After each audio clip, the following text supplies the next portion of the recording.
LPG एवं pension रु कृषक लोन पर्यंत जानुआरी पहिलारू बदली जिवो एही सबु नियम। तेबे कौन रही संपूर्ण अपडेट टी आसंतु जानिबा। ता पूर्वरु भल पाइबा स्वरूप भिडियोटी को लाइक और शेयर करी चैनल टी को सब्सक्राइब करंतु। 2024 शेष होगा पाई आउ मात्र केईटा दिन बाकी अछि। जानुआरी पहिलारू अनेक किछि जिनिस बदली जिवो। वर्ष मास तारीख इत्यादि बदलिबा सह अनेक नियम रे मध्य परिवर्तन हेबो। जानुआरी पहिलारू अनेक किछि नुआ नियम लागू हेबाकु जाउछि। एहार प्रभाव प्रति घरे प्रत्येक व्यक्ति पॉकेट उपरे प्रभाव पकई पारे। एही सबु परिवर्तन रे एलपीजी सिलेंडर मूल्यरू आरंभ करी यूपीआई पेमेंट पर्यंत अनेक नियम सामिल रहिछि। नुआ वर्षरू नुआ नियम को नहीं चलिबो सारा देश। प्रत्येक मास भारत रे अर्थनैतिक परिवर्तन देखिबाकु मिलथाए।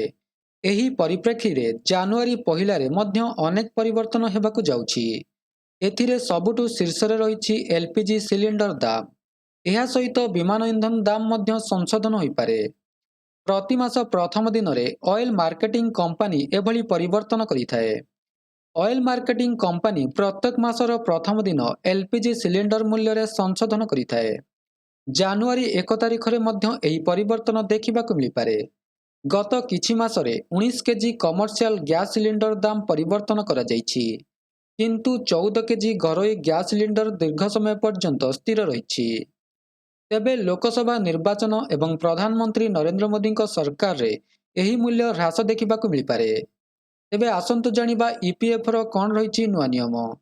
नुआ वर्ष जानुआरी 1 तारिख रु कर्मचारी भविष्य निधि संगठन बा ईपीएफ द्वारा पेंशन हिताधिकारी मानक पई नुआ नियम लागू करा जिवो। यह सेमानक पई एक बड़ पदक्षेप होई पारे। एही परिवर्तन रे एबे पेंशनधारी निज पेंशन टंका देशर जे कोनोसी बैंक रु उठाई पारिबे। एथिपई सेमानकु कोनोसी अतिरिक्त वेरिफिकेशन रो आवश्यकता नहीं। आसंतु जानिबा यूपीआई 123 पे रे कोन रहिछि नुआ नियम। रिजर्व बैंक ऑफ इंडिया द्वारा फीचर फोन रु ऑनलाइन पेमेंट सुविधा जोगाई देबा पई यूपीआई 123 पे आरंभ करा जाइतिला। एहार ट्रांजैक्शन लिमिट को वृद्धि करिबा पई निष्पत्ति निया जाइछि। जानुआरी 1 तारिख रु लागू हेबाकु थिबा एही नियम रे यूजर्स 10,000 टंका पर्यंत ऑनलाइन पेमेंट करि परिबे। एहा पूर्वरु एही अमाउंट 5,000 टंका रहितिला। आसंतु जानिबा कृषकंक लोन पई कोन रहिछि नुआ नियम।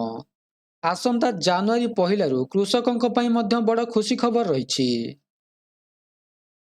वर्षर प्रथम दिनरू रिजर्व बैंक द्वारा कृषकंक बिना कोनोसी बंधकरे 2 लाख टंका पर्यंत ऋण मिल पारिबो।